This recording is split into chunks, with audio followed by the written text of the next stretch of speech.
agile ninja-ness. Yes. All right, good afternoon, everyone. Thank you very much, Joe. So for the next sort of 90 minutes or so, I'm going to sort of share with you some tips and some tricks to help you architect and to deploy and manage your applications on top of AWS.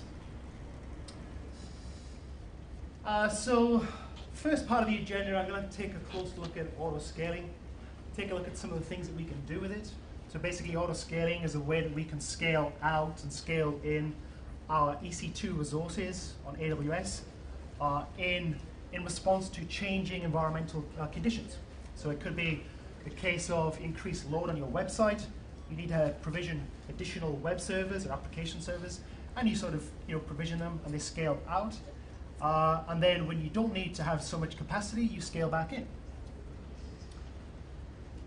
The second topic we'll take a look at is around deploying resources. So I'll share with you some sort of tips and tricks there of more effectively or efficiently deploying your resources. So I'll be talking about one of our newer services called Cloudformer, and how you can use that in combination with the likes of Puppet or Chef or other sort of OS-based management tools to sort of have a more agile deployment environment. Number 3 is about accessing resources from either EC2 or from mobile devices. And what I'm really going to focus on here is sort of security and manageability. I'll then move on to talking about tracking and identification of those resources. And we'll talk about a new feature called tagging, which we can use to associate tags with these resources. And finally, we'll cover one of the topics that I get asked most about, which is how do we scale databases. And while I will touch briefly on NoSQL databases, predominantly here, the talk will be around relational databases. I'm going to try and be database agnostic today. What I want you to sort of keep in the back of your mind is that, if I occasionally talk about MySQL or Postgres or Oracle, I mean, the same kind of techniques can be used with the likes of, Microsoft SQL Server as well. So the idea is it'll help you go from potentially an environment that looks something like this, so where we have maybe sort of static, inelastic tiers. As we can see here, we've got a static web tier consisting of 3 web servers. We have a load balancer in front of those web servers, but there's no means to sort of scale out and scale back in. We also have one database server connected to, that's being used by this architecture. Potentially, you may have some inefficient operations as well. And obviously, there's going to be very, very sort of different degrees of inefficiency or efficiency in your operations. You may be dealing with your AWS credentials in a less than ideal secure manner. So sometimes I hear of people baking in their AWS credentials into their AMIs. As you will see later on, it's probably not the best thing to do. Hopefully transforming your applications, your architectures into ones where we do have these elastic, scalable tiers. Okay? So as you can see here, we're going to be using auto-scaling to give us that flexibility, that scalability at that web application tier.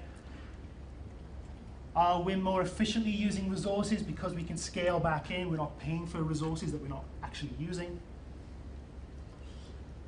We'll look to integrate the likes of Cloudformer into your deployment tool set to give you a more efficient means to deploy those resources. And also I'll share with you some, let's say, better practices for working with AWS credentials in relation to how we actually get those out onto our EC2 instances. So ultimately, helping you go from an environment that maybe could do with some optimization to one where you're able to do more in less time. You're able to deliver greater results with fewer resources. You're able to greatly increase the manageability of your infrastructure and really treat it like we interact with objects inside of programming languages. It's brilliant to be able to say, I'd like to have these AWS resources and just be able to create them and destroy them at will. To improve security as well. And hopefully, it'll be happy days. Okay, so let's start with the first section of the day, which is auto-scaling. So auto-scaling basically, as I've already said, is a means for us to scale out and to scale in our EC2 resources. The minimum that we need to define or declare for auto-scaling in AWS is two things. The first thing is what's called a launch configuration group. And the launch configuration group allows us to specify the properties of new instances as they are added to our auto-scaling group. So let's take a look at a bit of code. And I'm going to do, well, at least attempt to do a live demonstration today, assuming that the sort of the live demonstration ticky gods are in favor of what I'm doing, and we'll see what we can do. So the first thing you'll see here is when we're creating these launch configuration groups, we need to give it a name. In this case here, I'm calling mine Widgets Incorporated. Very imaginative, I know, but that's what I'm going to use. The second thing that we need to do is to specify the Amazon machine image that we want to base all new EC2 instances on. So an Amazon machine images, think of it like a golden template for your EC2 instance. And the final thing that we need to specify is the instance type. So the instance type is, as of today, one of over a dozen different EC2 instances that we have, ranging from very small EC2 instances such as the T1 Micro here to very, very large sort of dual core sort of Nehalem processor based instance types. In addition to those three mandatory parameters, there are also several optional parameters. Just a few of these I'll just touch on so we can actually have detailed monitoring with CloudWatch. So CloudWatch is our service which allows us to monitor what's going on at the hypervisor layer. We're able to embed a private key into our EC2 instances, so we can specify that key upon boot. We can also specify a custom security group that we wish that our auto-scaling instances to be part of. And finally, a particularly useful parameter is user data. And this is a really good way for us to pass in information into the EC2 instance as it's booting up and making the configuration dynamic. Okay, so this links very nicely into your puppets and your chefs and allows us to sort of hook into those systems. Okay, let's take a look at a quick demonstration. Just bear with me for a second.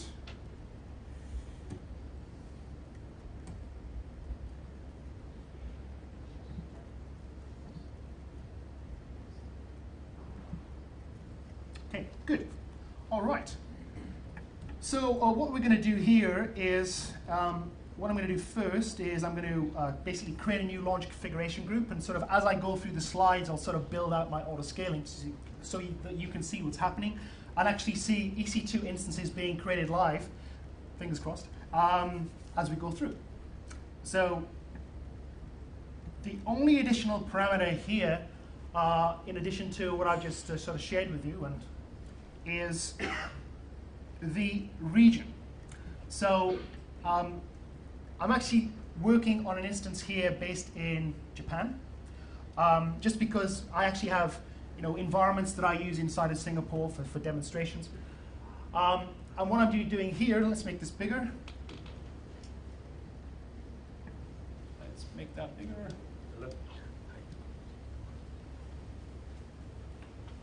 Okay, cool. There we go.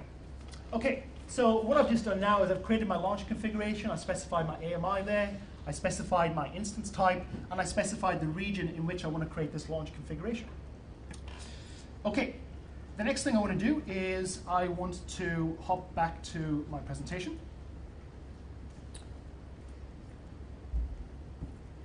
And the next thing I need to do is actually create an auto-scaling group. So the auto-scaling group is where I define the region that the availability zones that I want to be able to spread my auto-scaling group across. And it's also where I link back into that launch configuration that I just created. And it's also where I specify limits. So for example, what's the minimum number of instances I should have inside of my auto-scaling group? or what's the maximum number of instances inside of there. And one useful trick which you may or may not be aware of is, even if you don't want to scale up and scale down your auto-scaling group, it's quite common for people to create a group with a minimum size of 1 and a maximum size of 1. Because if that single instance inside of your group is terminated for any particular reason, auto-scaling will automatically replace it for you. Okay? So let's actually now build out this auto-scaling group.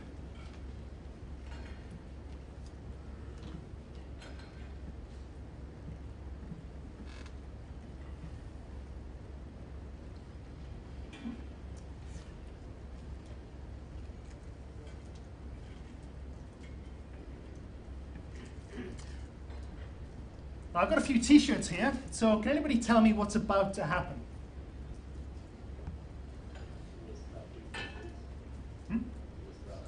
How many? So you can nominate who else can get this in Aurelian. Is there a man next to you? There you go. Cool. So let's actually see if that really is what's happened. So let's go to here. And just in case you haven't used the command line interface that I'm using today, this is basically our CLI tool set. So all the things that I'm doing today, we can actually do via an API call, whether it be PHP, Java, Python, .NET, whatever. I'm just using the CLI tools just because they pretty much, I can use them on a Windows machine, I can use them on a Linux machine very easily. So let's get to here, and let's see which instances are available in that region as part of an auto-scaling group. And you can see 4 there. Have I been lying to you? Well, what you'll see is 2 of these instances actually belong to a different auto-scaling group. So I have a demo auto-scaling group, and then I have 2 of these widgets incorporated auto-scaling groups. Sorry, instances. Okay, so auto-scaling seems to be working okay so far. Right, moving on. Okay, so I only specified the minimum parameters there, but there are some other parameters that we can specify. One of note here is called the grace period. So the grace period is the time that it takes, or the time that the load balancer would give the instance, in effect, to come up, initialize itself before it starts to do health checks. So if you can imagine you had, like, say, a web or an application server that took a few minutes to sort of boot up, be configured, install some software, etc. You don't want to do a health check on it for maybe the first few minutes because you know it's always going to fail. So by specifying a grace period of, say, 180 seconds, that gives you a few minutes of grace before you start doing those health checks. We can specify a health check type. One very powerful use of auto-scaling is when it's done in combination with a load balancer. So we have a service called the Elastic Load Balancing Service, the ELB. And when instances sort of are added to the auto-scaling group, we can automatically place them behind the load balancer, which is very, very useful. The reason being is that over time, obviously your customers, all of them are actually hitting that load balancer, and then the load balancer is distributing the load amongst the available back-end web application servers. Placement groups, that's only relevant if we're talking about clusters. And finally, VPC. So VPC, Virtual Private Cloud, has been mentioned several times already today. The key thing about VPC is that it gives you more control over your network topology. So if you want to create separate subnets, have network access control lists, have control over your security groups, both incoming and outgoing, then VPC will allow you to do that. Okay, so there are 3 basic types of auto-scaling. The first type is called manual scaling. It doesn't sound very automatic to me at first, so let's take a closer look. So imagine that we have 2 web servers running, and we need to scale them up to 3. What we can do, if we've established our auto-scaling group, and our minimum and maximum limits are within that new bound or that new value that you want to specify, you can actually use the AS set desired capacity and actually move it up to 3 instances. Okay. So let's see this in action. So let's go down to here.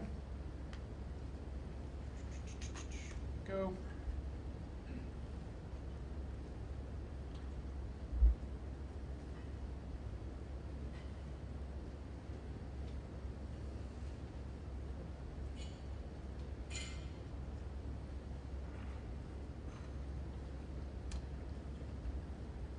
Okay, so if we now take a look and see what's happening. Oops.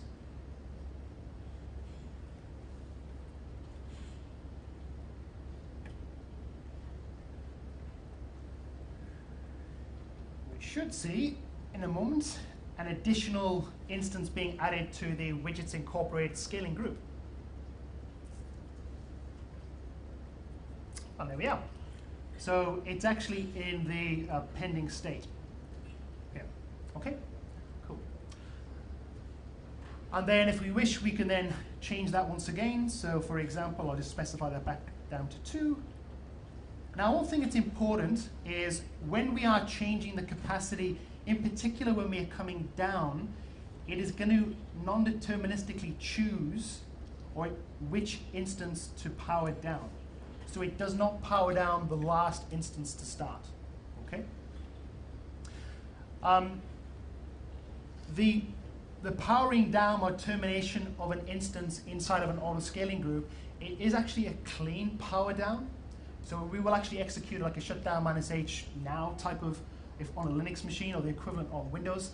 But what I would say is when you're designing, architecting your systems, they should obviously be kind of architected for failure, and failure doesn't always happen in a nice controlled way. Okay. So let's have a look to see if we're actually scaling down. There we go. So it's in the terminating state. Okay, cool. And everything I'm doing now, we can actually view and see from the management console as well. In terms of interacting with auto-scaling groups, as of today, auto-scaling is only available visually, let's say, through the Elastic Beanstalk service that we have inside of the management console. Okay, moving on. So that's manual scaling. Why is manual scaling useful? Well, you noticed here that the only thing I needed to do was specify the number of instances that I wanted to scale up or scale down. This is a lot quicker than just doing an EC2, your run instances, followed by a lot of optional parameters. The second type of auto-scaling that we have is what's called scheduled-based scaling. So with schedule-based scaling, what we can do is, it's a bit like manual scaling, but we say change the capacity or change the limits at a given point and date in the future. So where this is useful is, imagine if you had an application and it was currently in a private beta. So you had a relatively restricted number of users on your system. But you knew that Monday morning at 9 a.m. you were actually going to put it into production, and you expected a significant step increase in load on the system. Well, if we set up the auto-scaling rules properly, the system will actually adapt to changing load.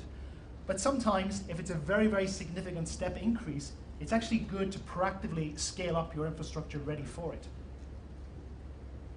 So this is basically how we would look to use the schedule-based scaling. And it's very similar to using the manual scaling, but the key difference here is that we're actually specifying a date and time, and that date and time is in UTC format.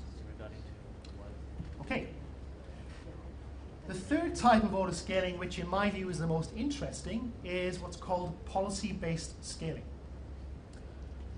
So let's take a look at this example. So imagine that we have a network architecture. We're currently running with 2 web servers. Our web servers are sitting inside of an auto-scaling group.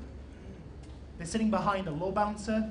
We have our users And we're also using the Amazon's Route 53 service, our DNS-based service, to manage our DNS zones. It's 6 a.m. in the morning, and what we find is that 2 web servers are sufficient to handle all of the production traffic. Fast forward to 8 a.m. It's now 8 o'clock in the morning, and we've had an increase in the number of users. There's an increase in the amount of load in our system. And those 2 web servers there, now let's just say that the average CPU across them is 80%. With a suitable scaling policy in auto-scaling, we can say add an additional instance when the average load gets to 80%. And what we can see here is that we've actually started up an instance. As soon as that instance has passed the health check, and the health check could be as simple as, is the web server returning a page on port 80? It could be that simple. Providing the health check has passed, we can now start load balancing traffic from that load balancer to those back-end web servers. And the load that was previously just being shared across 2 web servers is now being shared across 3. Yes, question? So you mentioned that the health check would be something quite simple again, 200 back, right? And then you also mentioned that load percentage has increased about 80%. Where are you getting those stats from, those metrics from? Okay, good question. So there are 2. So we trigger based on data that's contained inside of CloudWatch. So CloudWatch is our monitoring system. Okay, the metrics such as CPU, that will actually be coming from. That's one of the default or available metrics for EC2. However, if you wanted to, and we'll cover this later, if you wanted to monitor and trigger based on metrics that are not natively available, such as the actual memory utilization inside of an EC2 instance, then we can use what's called custom metrics. And you can actually push that data from the instance into CloudWatch and then use that for your auto-scaling. Okay, so that's 8 a.m. in the morning. We're now up to 3 web servers. Let's fast forward to the end of the day. So end of the day, the number of users is starting to sort of to quieten down. The average utilization maybe across these 3 servers is now 30%. With economies and trying to run a very cost-efficient infrastructure in mind, what we're going to do is have another auto-scaling policy, which is to scale down. So when the average utilization gets to 30%, then to remove an instance from our auto-scaling group, which is what we do. And now we only have 2 web servers. Okay?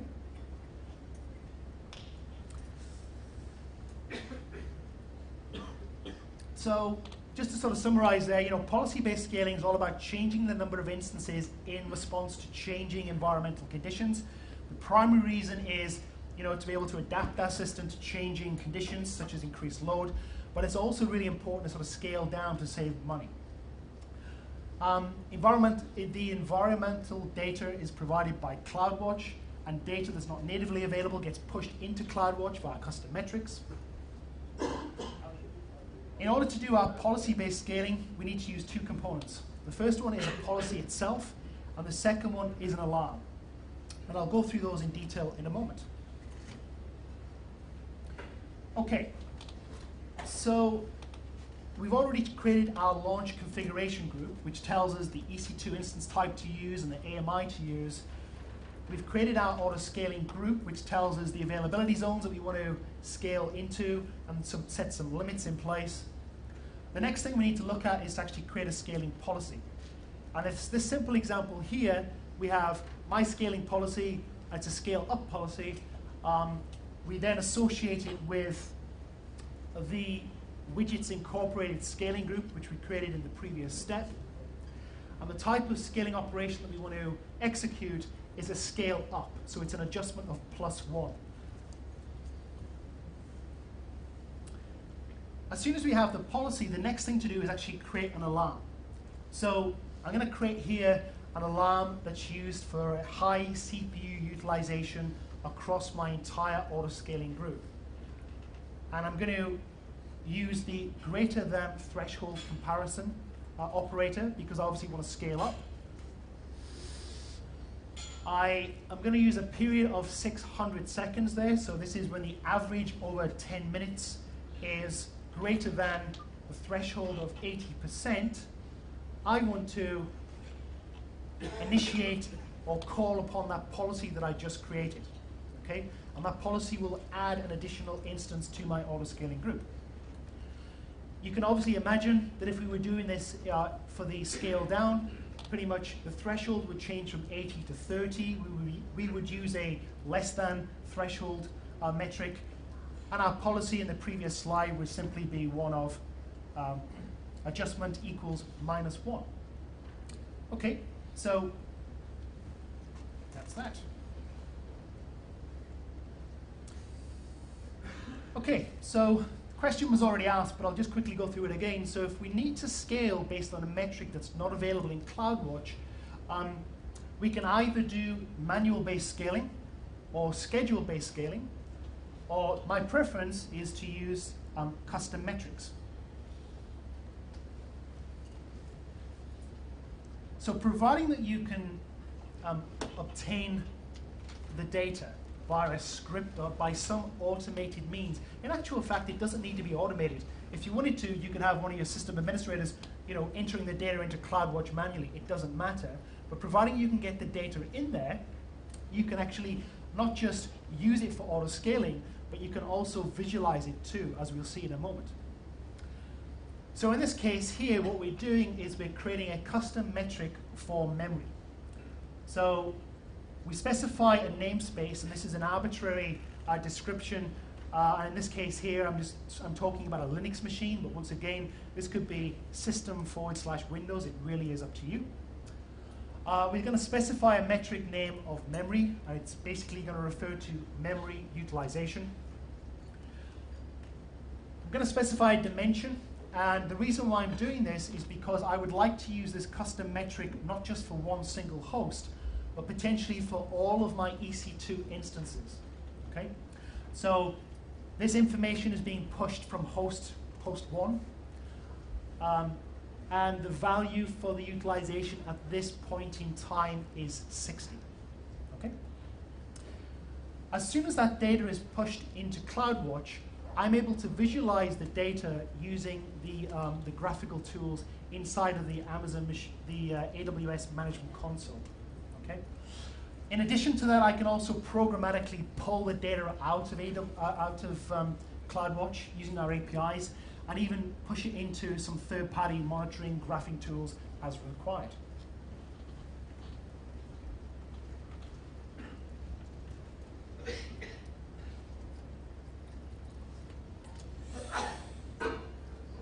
So we've defined our new metric, but now how do we use it in our alarms and in our policy? Well, very simply. So what I've done here is I've just highlighted the difference in us using or creating a metric alarm for a custom metric versus a standard one. And as you can see here, I've given the alarm a name of my high memory alarm, because obviously it's referring to a memory-based alarm. I specify the metric name of memory. We have to specify the namespace again, and obviously that has to match what I used in my previous slide. And that's basically it. So what I have here is an auto-scaling rule that states when the average memory across my group gets to 80%, then calls a scale-up operation. Okay, so what I'm going to talk about now is sort of managing session and that sort of web application tier, because obviously, as we sort of scale up and scale down our infrastructure, we need to be aware of what the implications are for our users and our session state. Can I just ask a question on the auto-scaling? Yes, sure. Currently, you're allowing auto-scaling on basically a horizontal level. What about, say, a vertical level of scaling instance sizes? Is that currently possible? So the gentleman from REA earlier this morning said that they have some small instances and some large instances. Yeah, so scaling up policies from auto-scaling is not possible right now. However, what you could do is, it would be possible for you to, say, monitor a CloudWatch metric and write a small bit of script, a bit of code, which would basically stop your running EC2 instance, change the instance type, and then start it up again. So technically it's possible via a bit of scripting, but not out of the box. So I could on the fly change the launch config group, on the fly then kill instances, then on the fly they will start up with the other instance size? Good question. So the question was, if we modify the launch instance configuration group, do instances get terminated and replaced by a new AMIs or instance types or whatever? Was that the question, yeah? No, can I then manually kill the instances and enable all the Correct. Yes, you can. So the way to do it is this.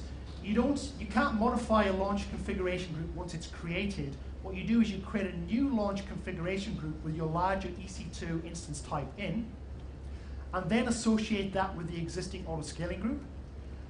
And then, if you wish, then you can terminate your EC2 instances which belong to the original launch configuration group, and then they will be replaced by the new one. Yeah. So, with the autoscaling, you're talking about averages. Are you guaranteed then that on that network, one of those instances might be at 100%? Right. Yes, that's a good question. So we like to talk about averages because obviously as your autoscaling tier gets big, that's what you're really interested in. But it's also useful to set up alarms which notify your sysops team if you have an instance that, for example, you've wrote some code, there's maybe like a memory leak, or it's gone into a bit of a black hole in terms of CPU utilization. So what you can do is set up an alarm or alert that says, if any of my instances have a CPU utilization greater than 90% or 95%, send a notification message to the sysadmin team to investigate. So that's more of a manual thing, so you can investigate, potentially kill it off, and then let autoscaling look after the job of scaling and growing. Yep. Yeah. If one of my instances is in trouble, Mhm. my custom metric says so, how do I implement a drain of load to that instance? How do you? How do I basically drain load from that instance that's in trouble? Drain the load, so you remove it from the load balancer? Yeah. Well, there's two ways to do it. One very quick way is to actually terminate it. The second way is to make it fail the health check. So if it was running a web service and you really wanted to sort of take it out of service, you could stop the web service if you wanted to. But what we try to do with autoscaling is we want to try and build a fault-tolerant, almost self-healing infrastructure. So often, it's just as easy to terminate the instance which is problematic and just quickly replace it. Or what you could do is take a snapshot of the instance such that you can then investigate it at a point in time in the future to see what the actual problem was, but then replace it in your running production system. Because the key thing about production is you want to get things up and running as quickly as possible, and you want to continue to sort of meet your business SLAs. Does that answer your question, or? Mostly does, yeah. Okay, cool. All right, so session affinity. So, nothing new here about session affinity. We can do this on regular load balancers. The good news is we can actually have session stickiness, session affinity with inside of the Elastic Load Balancing service too. The Elastic Load Balancer, the ELB, can either generate its own session tokens, okay, or it can actually use session stickiness based on an application level or generated token. Okay? So that will ensure that if a user has been interacting with a given web server that contains the user's state, then for the remainder of the session, the user will be directed back to that web server. What if I use, say, secure protocols? How can I actually look inside and see those tokens? Can I still do session affinity and session stickiness? Well, the answer is yes, you can. And the way to do this is you terminate the connection on the load balancer first of all. So now the traffic is unencrypted. We can now actually peek inside and actually look at those session tokens. If there's a requirement then to have encryption all the way through back to your back-end web server, what you can do, and this was a feature that we introduced several months back, was to re-encrypt the traffic from the load balancer back to the back-end web servers. So we can actually have encryption all the way through and have session affinity with secure protocols. Yep. So that data exists unencrypted only in Amazon's private clouds. Sorry? That data Yes. Yes. only in the Amazon cloud clouds. Yeah, so it's just from the, it would just be from the load balancer to your EC2 web service. So we would upgrade for that access to those tokens. Yes, absolutely it would. Yes, yes. So the tokens are generated typically by your application. So yes. So when you're talking about the ELB, Can generate its own token. generates its own. Yes. Actually, it's a good question. I'll take that one away and get back to you on that one. Slightly off topic. Okay. Session affinity Yes. and Route 53, some different weightings. Yes. Is there any kind of correlation so that when you get a certain range from no. Route 53? So the Route 53, so Route 53 is our global load balancing service. Sorry, Route 53 is our DNS-based service. We recently introduced a global load balancing component to it. So what you could do is imagine you have two load balancers, one in the US and one in, say, Singapore. Depending on where you're geographically closest to, the traffic can be directed to that load balancer. There's no way that we can, as of today, certainly kind of manage state globally between EC2 instances sitting behind a load balancer in the US and the same thing over in, say, Singapore. So I'm saying if I've got, say, 5 different host names Yes. that the application talks to, and because they've got different weightings in Route 53, Yes. there's a potential that all 5 are going to go to 5 different data sets. Correct. Yes. Correct.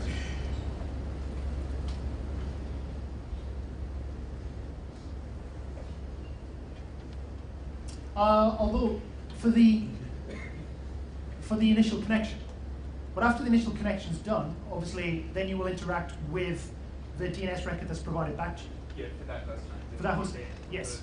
Yes. Host name. Correct. But the key thing is that we don't send you somewhere else. Exactly. Once you've established your session and you've cached that local DNS record, you're good to go. Okay, so where was I? So now let's take a look at what happens during the scaled down event. So scaling up is relatively straightforward. We're adding new resources. We're not really, removing any sort of session state or anything like that. Let's have a look. Go back to the example where at 7 p.m. in the evening, the load across our web tier is now, say, low, and we decide to remove an instance from that web tier. If we are storing all of our sessions on that web server, then obviously we're going to lose those user sessions, and then they will have to reestablish the session. Not usually a good thing. So, what can we do? Well, what we want to try and do here is take all of the state outside of our auto-scaling tier. So, there are a few ways that we can do this, but here's one way. So we have a service called Elastic Cache. It's a Memcache compliant in-memory caching database. And what we can do is, in addition to maybe storing the state locally inside of our web servers, we can also keep a copy in Elastic Cache. Okay? So in the event where one of those web servers is terminated either intentionally or even accidentally, we haven't lost the user's session data. They don't have to reestablish.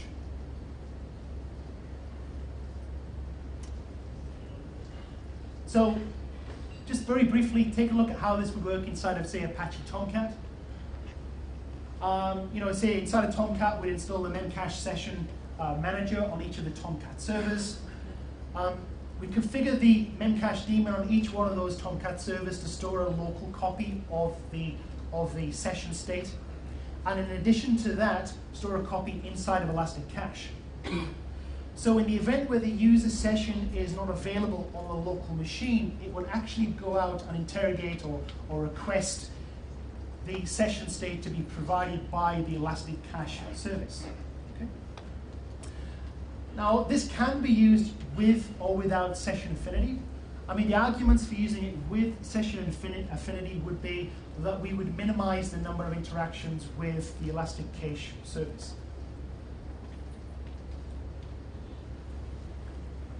And I had a question the other day of, well, you know, instead of, say, Apache Tomcat, what if I wanted to use this with Microsoft technologies? Well, you know, absolutely we can do exactly the same thing, use exactly the same techniques. Okay, so that covers auto-scaling. So let's move on to deploying our resources in AWS. So what I'll do now is I'm going to share with you a few techniques and tricks for sort of improving the way that we can deploy our resources. And we're going to fundamentally sort of focus on the Cloudformation service. So most people, when they start using AWS, they start here. And this is the AWS Management Console. After that, they'll probably install the API tools. So basically, the tools that I'm using here on my EC2 instance.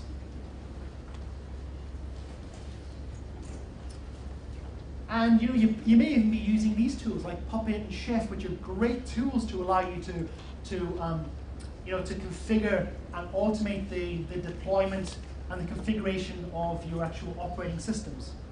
Okay? But can we do better? Is there any room for improvement? Well, I believe there is. And the solution here is Cloudformation. So Cloudformation, what it allows you to do is predictably create and manage a collection of AWS resources. And it allows you to do that via a simple text-based file, or a text-based template. Okay? It kind of brings the level of flexibility and control to all of your AWS resources that kind of Puppet and Chef bring to the operating system. Okay? So to make things easier for you to use, we actually came out with a repository of Cloudformation templates. And using these templates, what we can do is, you first of all define what the application architecture stack will look like. So, whether you're going to have a load balancer, whether you're going to have a security group, whether you're going to use the VPC, the AMIs that you want to use, storage that you want to attach, whether you want to use elastic IP addresses, everything. What you can then do is incorporate parameters into your Cloudformation template. So what it allows you to do is deploy a stack, maybe for development, on a stack for test. Obviously, there's going to be some subtle differences there. Maybe your development environment will use a different VPC or a different set of subnets. You then deploy, new instances of that stack based on your template. And more recently, we introduced a tool called Cloudformer. And what Cloudformer allows you to do is you're able to point it at a group of resources, and it will actually generate the Cloudformation template for you. So I'm going to go through a demonstration in a few minutes, fingers crossed, and hopefully at the end of it, we should actually get a template which is representative of the resources that I actually have. Before we do that, let's take a look at a simple extract from a Cloudformation template. So what you can see here is an extract from a Cloudformation template that's defining a load balancer. So the first thing that we do with the load balancer is we specify the availability zones that we wish the load balancer to be able to load balance traffic to. We specify the cookie policy, so the session affinity. We specify the one or more ports that we wish the load balancer to listen on, and then route traffic to on the back end instances. So as you can see here, we're listening on port 80, and we're forwarding the traffic back through to port 80 on the back end. And then finally, we specify a health check. So this is a very simple health check. All we're doing is basically looking at port 80.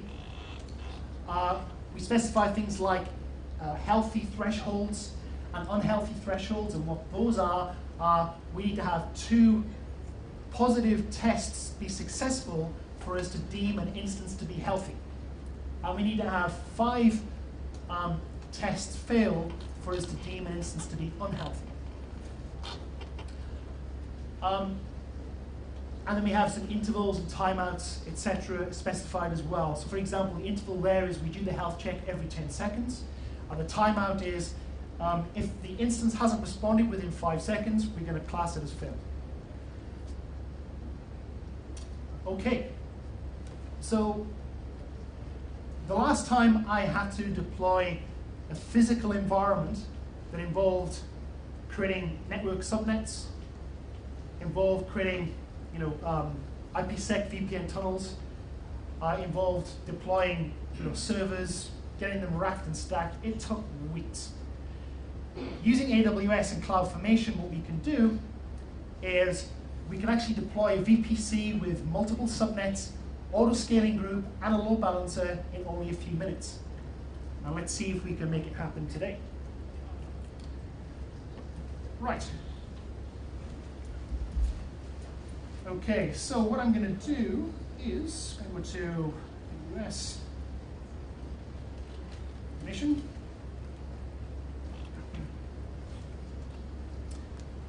So I'll start from the template screen or template page on our website, and I'll go through to our sample templates.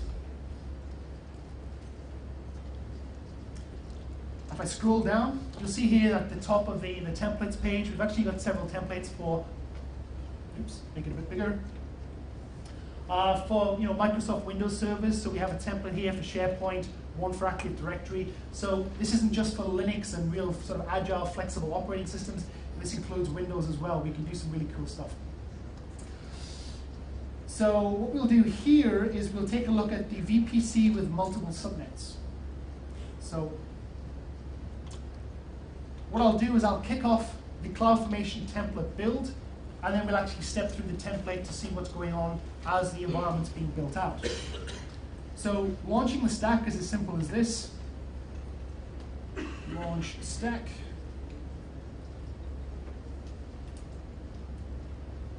Okay. So it's going to use the CloudFormation template is actually stored on top of S3, so our simple storage service. I'll give the stack a name, so I'll just leave it as is. So VPC with 2 subnets. Do continue. The number of instance count, so this is going to be the number of instances that we will launch into our private subnet inside of the VPC at the time that we launch it. I'll choose 4. And I'm going to leave it as an M1 small, so this is one of our smaller EC2 instance types. Do continue. All looks good. And now do continue. So what it will do now is it will go away and actually create all of the resources that we're about to see in sequence, and actually deploy the entire infrastructure. So let me hop back to my slides for a moment. And here's a picture that I prepared earlier. So what we're about to do is actually build out something that looks like this. So we're using the virtual private cloud, the VPC. I lied slightly, there's going to be no Route 53 there, which is going to be a bit simpler than that. We will deploy an elastic load balancer inside of our public subnet. So this is going to be in a 10.0.0.0/24 subnet. And then behind that, we're going to have a series of web servers inside of a private subnet. Now those web servers are only accessible from the elastic load balancer. They don't have a public IP address. They only have private IP addresses and sort of fit behind the elastic load balancer. Okay, let's take a close look at the actual template.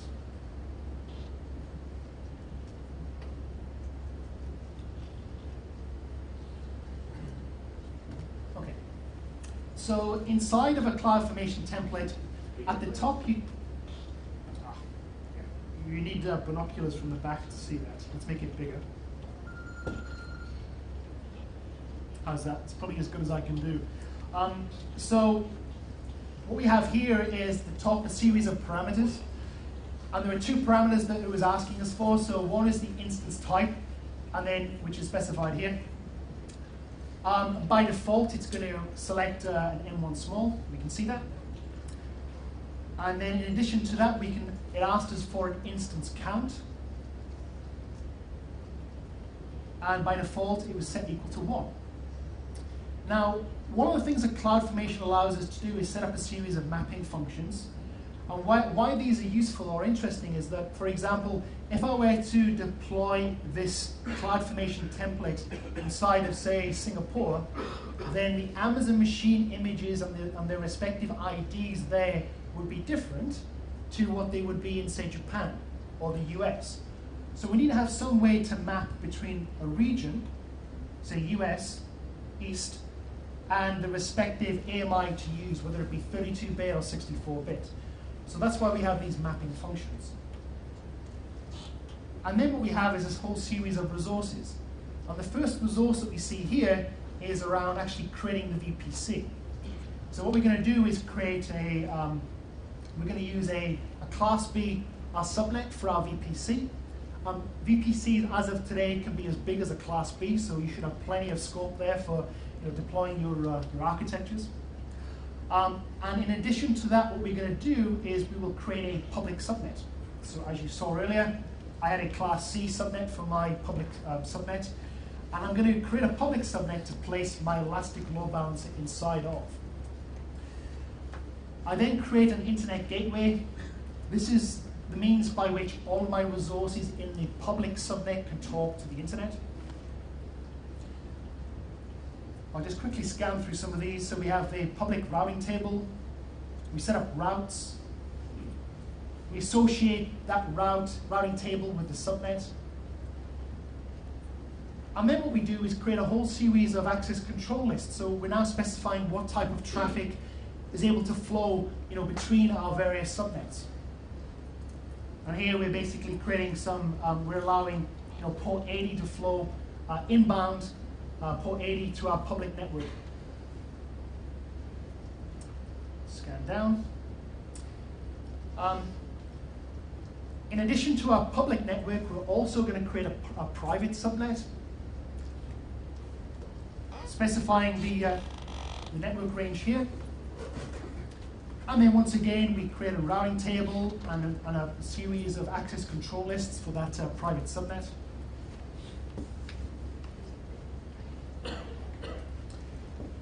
So now we have our VPC, we have our private, and we have our public subnet. The next thing we need to do now is start to place resources inside of those subnets. So we now create an elastic load balancer.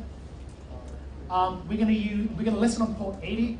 And then we're going to route that traffic through to the back-end web servers on port 80. Okay? We specify a health check. So it's going to be an interval of 90 seconds. And we'll specify a timeout of 60 seconds. In order for an instance to be deemed healthy, it needs to pass 3 successful health checks. For it to be deemed unhealthy, it needs to fail 5. You obviously have full control over that. We specify security groups. So in addition to having these network ACLs which restrict traffic flow between subnets, we can also specify at an even more granular level what kind of traffic can flow between security groups inside of our architecture. So we're defining this, in this case here, we're defining a web server group. This is going to be an auto-scaling group. Inside of that auto-scaling group, we're going to have our web server instances. We see our launch configuration here, so that might seem familiar to you based on the launch config that I created using the command line earlier. Oops. And then finally, we have an outputs section. So the output section basically gets provided or presented to you inside of the management console once your stack has been created. And the reason why that's useful is because imagine as part of your deployment, you want to know things like, well, what's the elastic load balancer's name? Or what are the EIPs, the elastic IP addresses that I created? There'll be variables which are only generated or created during the stack deployment process itself. So the way that we can obtain that information is via the output section. So let's hop back to the management console and do refresh.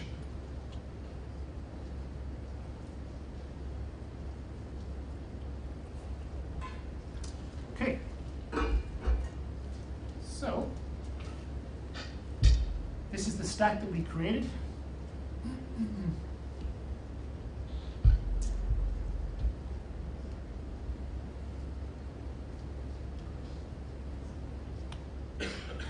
So scroll down to the bottom.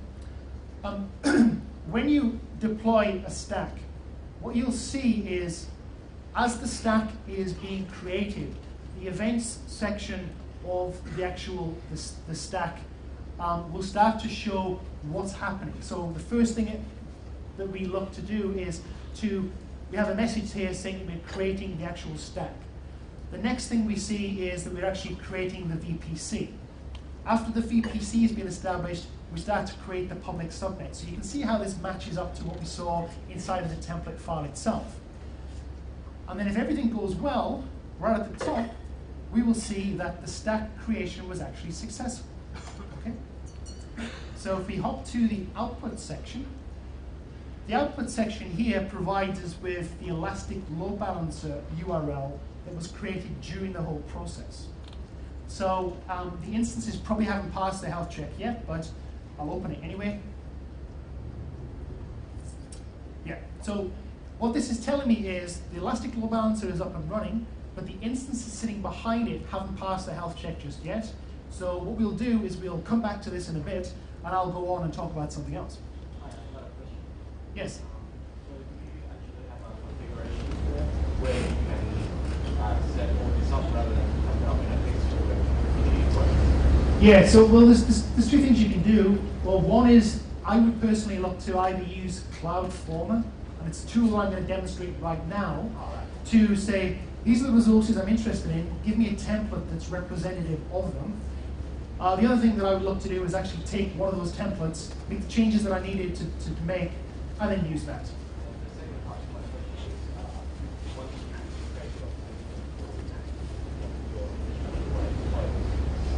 Most likely, the first thing you want to do is actually test it out. You have to actually launch a whole set of tools or perhaps tables.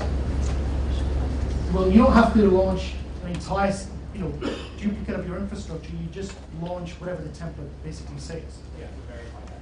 Yes, exactly. Yeah. Okay, so let's take a look at Cloudformer.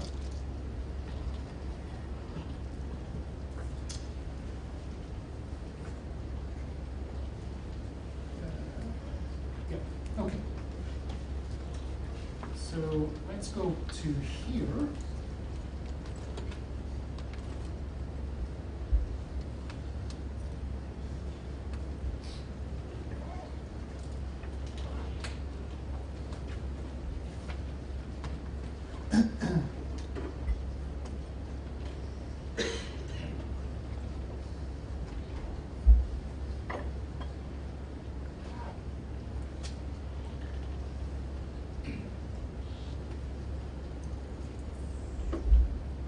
Okay, so what we'll do, Cloudformer, this tool that allows you to generate a template based on existing resources, is itself a CloudFormation template. And what we'll do is actually deploy a simple Ruby-based web server, which will then allow you to sort of select the resources that you're interested in. So let's kick this off. I'll leave the default options as is. Continue. Oops. Continue.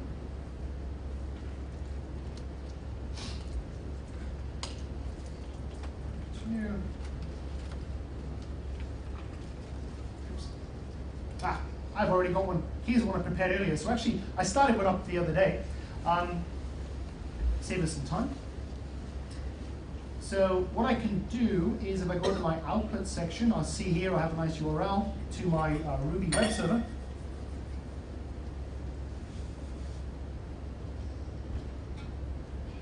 Here we go. So, okay. So the first thing you see with the Cloudformer is it allows you to select the region that you're interested in. So for the purpose of this test, I'll just say use, say US East. Create template.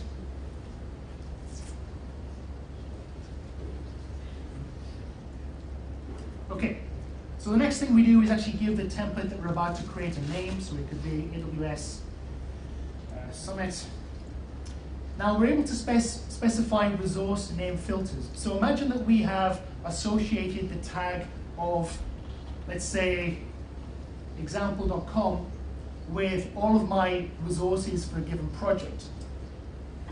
What I can then do is it will actually then it will restrict its view to only resources with those given tags. So just do continue.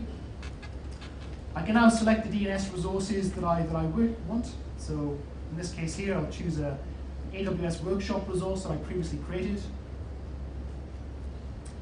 I can choose my network resources. So I'll choose this ELB, Elastic IP address. Some compute resources. Configuration. Storage, and storage includes Elastic Block storage volumes. It includes a database instances. It also includes S3 buckets as well. Continue. So security groups.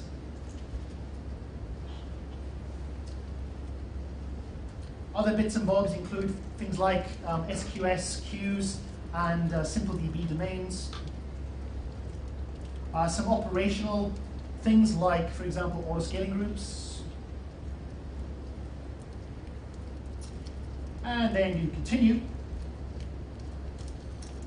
And it's a little bit difficult to see, but what you can see here is that based on all of the resources that I selected through that process, it's now created a CloudFormation template for me. So, we still have a long way to go with this. It's kind of constantly evolving over time. But I can see how this is going to be a really powerful way for us to very quickly say, hey, these are my resources, give me a template that is representative of them. Yes? So this is a best practice question. I found with the templates, they're great, but very quickly they get extremely complex and very difficult to just work on. What we were going to do is break them up into components and stitch them together with Ruach, some sort of workflow. Yep. So we're wondering if Amazon Workflow Service, if this is an intended use case for that or not. No, so Workflow Service is an orchestration service. What you can do is you can actually call, you can actually have, inside of a CloudFormation template, you can call other CloudFormation stacks. So that might be a way for you to, in effect, do like a divide and conquer strategy. So break it up into sort of small, more bite-sized sort of components. So I'll potentially look at that. Yeah. Yeah. Hey, one of the most useful things I stumbled on a few weeks ago was the AWS toolkit for Visual Studio, which does a lot of this stuff. Right. Yeah. Okay. I'm just not sure if too many people know about it. That's a good one. So thanks for reminding me. Yeah, so AWS Visual Studio, like give you more of a visual, easy to use approach to building out these templates. So yeah, thank you for mentioning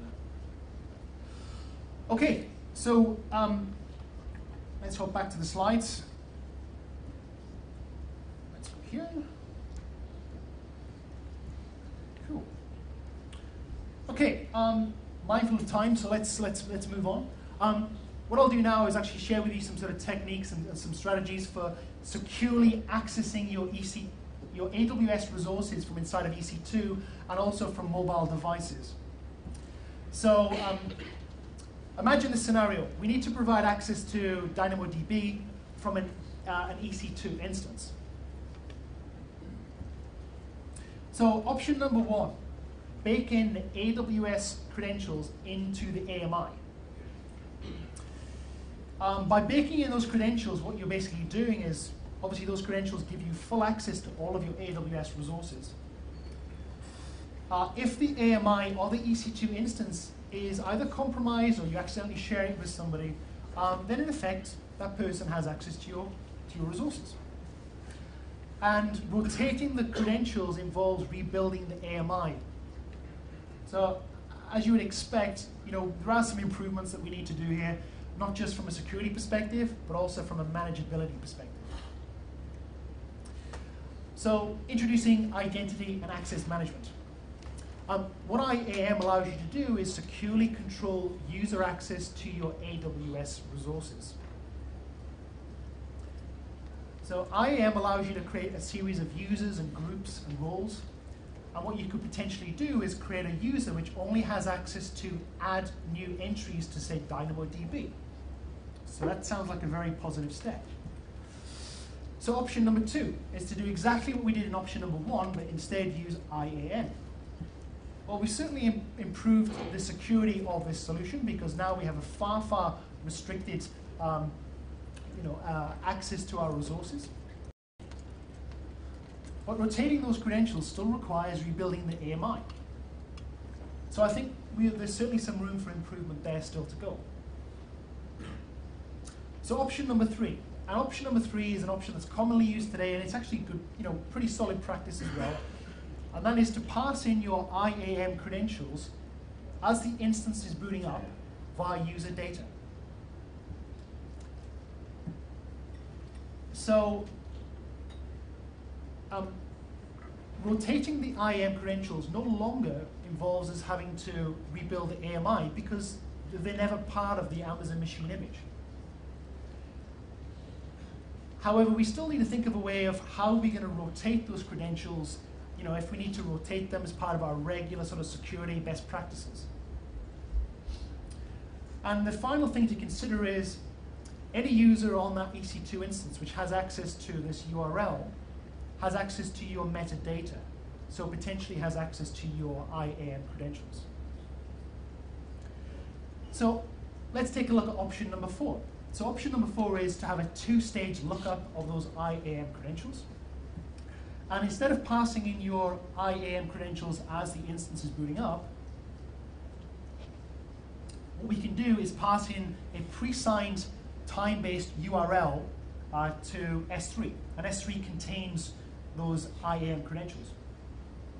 That allows the instance to download those credentials, and then, if the instance is, say, compromised, after that URL expires, basically it no longer has access to the details or data on S3.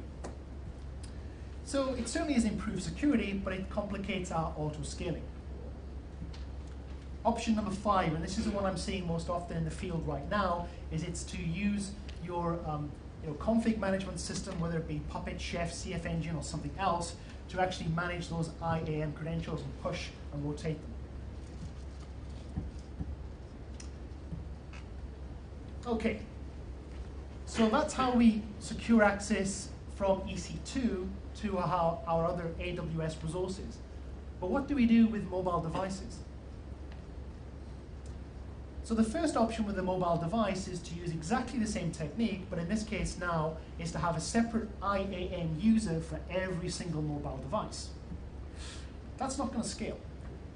Obviously, with mobile-based applications, we can have tens or hundreds of thousands of mobile devices and users, so we need to think of a way around this. And the IAM team have come up with a solution, and the solution is by using temporary security tokens. And these are time-based, these provide time-based access to mobile devices to our AWS resources. So this is typically how it's used. We would have our mobile devices interacting with a session proxy. The device would authenticate with that session proxy. The session proxy would request a token for the device from the AWS Security Token Service, pass the token back to the device,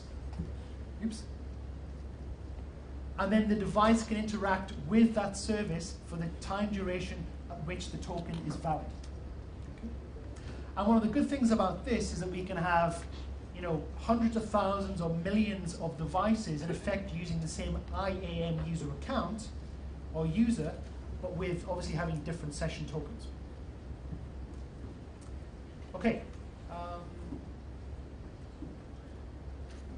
Well, now let's take a look at tracking and identification.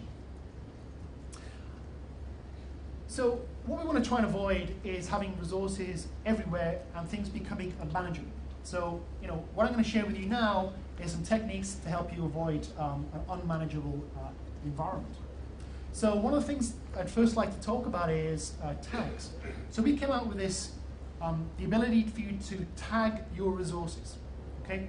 So associate, in effect, like a yellow post-it sticky note to say, this EBS volume here is owned by this given production system, or this EC2 instance is a DNS server, or this EC2 instance has a fully qualified domain name of myhost.example.com.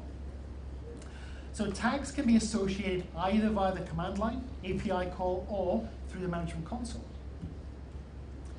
The most common task, or the most common tag to use, is a tag for names. Okay, so typically people use a fully qualified domain name for the name tag.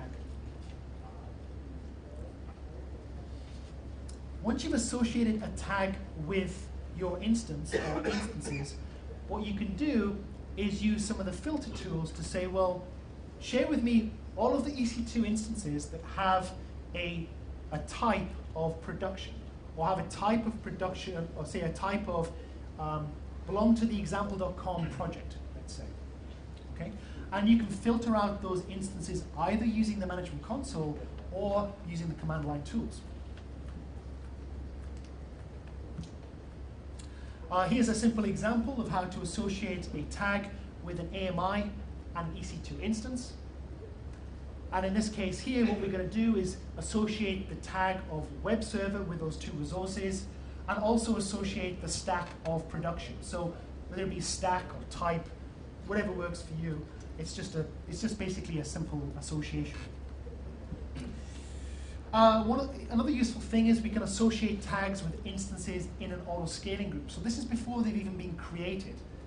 So if you have an architecture that has multiple tiers and components, things like the database tier tends to be more static. Obviously, your web application tier is going to be more dynamic and grow and shrink. So it's good to have a way that we can associate tags with these resources even before they're even going to be launched. Can you what? Like use native text. So all text and base text must not be present. Inside of a filter? Yeah. So everything besides this say. Not sure. I'd have to check. What was the question? In some of our command line scripts, can we refer to an AMI via its tag instead of its ID? To start it? Oh, no, to start it. To start it, no. As of today, you still have to use the AMI ID. Yes. Because there's nothing stopping you associating the same tag with multiple AMIs, so it kind of gets a bit confusing. Well, that's actually what I'd like to do. So when I updated and created a new AMI, Yep. it's saying Sure. product that I don't Right. understand. I guess it's because there's not a one-to-one mapping. There's a one-to-one mapping going the other way, but not that way. So with one extra step we can do it, right? So we can pair it to get all the EMI IDs associated with the stack, and then just start it. Yeah, Just so- one extra step. So when we query, we get tags back. And because a lot of the tools don't return tags. Yes, so as of today, so the tools are actually being, obviously as we added new features to AWS, the tools are obviously evolving to keep up with that as well. And we obviously work closely with our partners to ensure that their tool sets are evolving very, very closely as well. Because things like CloudWatch don't necessarily include tags. Specifically, which part of, well, CloudWatch is more focused on, once again, CloudWatch is focused on resources. So, would I envisage a time in the future where you have, CloudWatch reporting on the tags as well? Possibly, who knows? Okay, moving on. So just briefly finishing off here, I've got about, say, 5 or 6 minutes left. As of today, the number of resources that you can associate with a tag are included here. So things like VPC, subnets, images, instances, security groups, etc. As time goes by, we're adding more and more taggable resources. So watch this space. Finally, in the last few minutes that I have, I'd like to briefly cover with you some techniques for scaling databases. We have two types of database available to us, or two sort of large categorizations of database. First of all, we have NoSQL databases. So things like Mongo, Cassandra, CouchDB, and things like SimpleDB and DynamoDB, which are our own managed NoSQL databases. And then on the right-hand side, we have more traditional enterprise. Yes? DynamoDB anything else thing, or based on one of the others, or? So DynamoDB was based on an original paper written by called Dynamo. So one of our contributors was actually Werner Vogels. He was one of the contributors to that actual academic paper. So it's based on that. In a similar way to Cassandra is based on Dynamo, the paper, as is DynamoDB. Yes. On the right-hand side, we have more traditional relational databases. So obviously, data is stored in a more structured manner. Obviously, scaling databases is easier if those databases are managed, because somebody else has to worry about scaling it. Okay?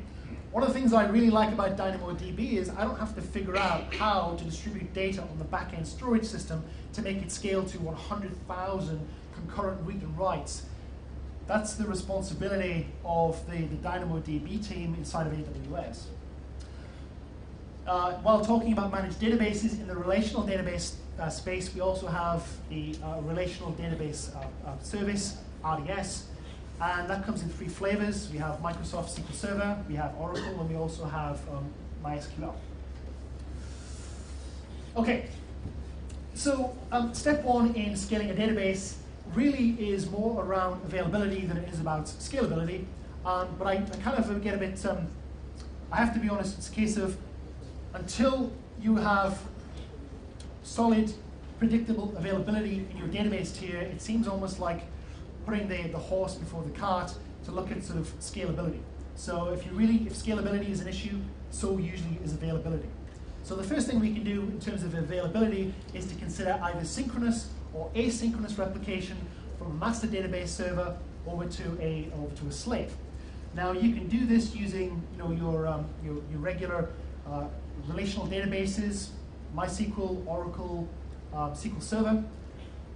One of the nice things about the relational database service is that we have synchronous replication. That's synchronous built in to both Oracle and MySQL. That's out of the box. So it's a simple API call, and you instantly get a synchronous slave. And to set that up yourself actually involves a significant amount of effort. Step number 2 is around optimization. So somebody once told me, so if I have like a poorly written application and I place it in the cloud, are my problems going to disappear? Nope. Still insist on good practice. So make sure we're using indexing of tables. Make sure that we write efficient queries. And finally, if you have old data that can be archived away, we'll move it out of your primary database. Step number 3 is around using larger EC2 instance types. So this is the easy scaling option. It's scale up, okay, which is the option that a lot of people do before they look at some of the more complex options.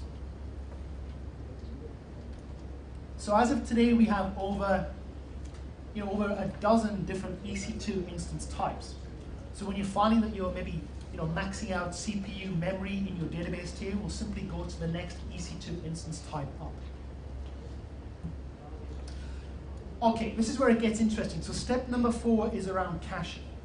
So if we find that we're having a lot of queries, common queries hitting our database, and in effect introducing unnecessary sort of load, what we can look to do is use an in-memory cache to store the results for those queries.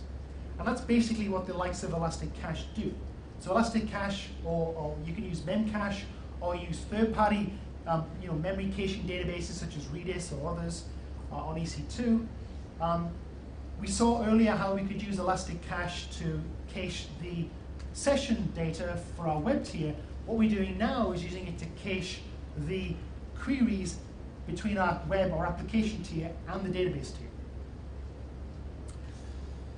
And typically the way that these work is you'll create your SQL query, you'll create your key, and then what you'll do is you will look in the cache first to see is the result that's associated with the key already there. If it is, simply return it. If it's not, query the database, return the result, and update the cache. So the next time you have to look to perform the query, the result's already in the cache, and it hasn't had to touch the database. Step number 5 is scaling out. Now, the first scale out step that we'd probably look at would be to use read replicas. So we can have multiple read replicas with the relational database service. If you were rolling your own relational database, you can also use read replicas yourself. And what that allows us to do is modify our application now to use a connection pool. So instead of all of our reads hitting the master database, some of our reads can actually now be taken away and hit our read replicas. What we do have to think about, though, is which of our reads have to be synchronous and which of our reads can be asynchronous. So what I mean here is the read replica typically lags behind the master server by a small amount. So for the majority of cases, we can point our reads at our read replicas. But if you can imagine if we were doing transactions around sort of, updates to account data, maybe financial type of data, we need to make sure that our reads are in sync with our writes. And the last, yes? With respect to the read replicas, what protections do the read replicas have by default? What, sorry? What protections do they have by default? In terms of security groups? No, in terms of write prevention. Yeah, so that's a good question. The read replicas with the RDS service cannot receive any writes. We can only perform reads against them. And the last step, and the last slide or two of my presentation, is around scale out. So with all large-scale web-based applications, at some point you need to look to shard your database. The key to sharding is to choose a primary key or a key that's sensible. So for example, things like customer data is a good kind of key if you're dealing with customer records. We then use that shard key as a means to spread the data across multiple database servers. And I'd highly recommend when we look at sharding that we look to take a two-stage approach to sharding, because over time, the number of database servers that we use in the shard may actually grow, maybe 2, 3, 4, etc. So this is where we can use things like DynamoDB to store a record of customer ID X uses a shard of, say, 3. So that when we look to determine which database to use, we do customer ID modulus 3, and that tells us which database server to go to. Okay? All right, and that's me, just about on time, so thank you very much.